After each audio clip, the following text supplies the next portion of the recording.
सजा विराज चांदनी चौक को बोलता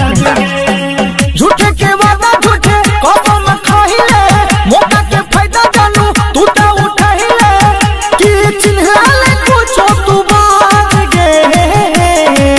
छियो हम तोहर यार यार यार के हवैल छो तो याद गे छियो हम तोहर प्यार प्यार प्यार के हवैल छो तो याद गे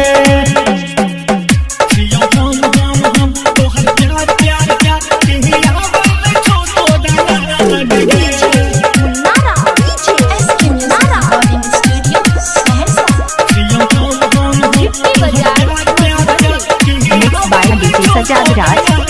चांदनी चौक को बोलता याद कर दिन सोमवार गे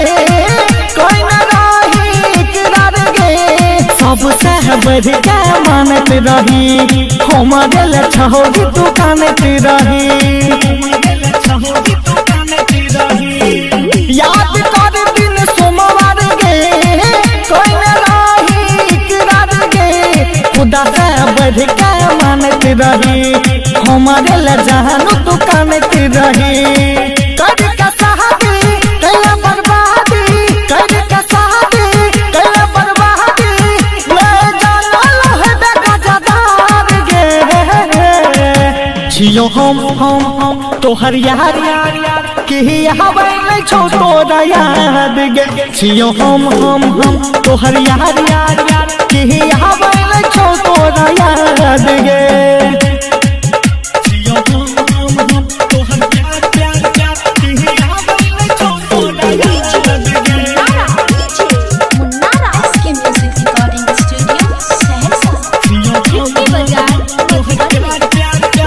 सजा विराज चांदनी चौक में बोलता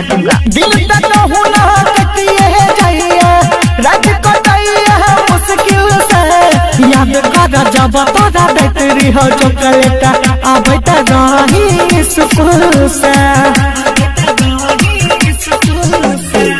दिल तक होना कटिए जाइए रात कटाइए मुश्किल से याद कर जब तोरा बैटरी हो चॉकलेट आबत रही सुकून से ही होत रही हमारा बात को दायित्व रही चुमा हमारा माथ को कते कही हो बितला कहा बात गे छियो हम तोहर यार यार यार के हवैल छो तो याद गे छियो हम तोहर प्यार प्यार प्यार के हवैल छो तो याद गे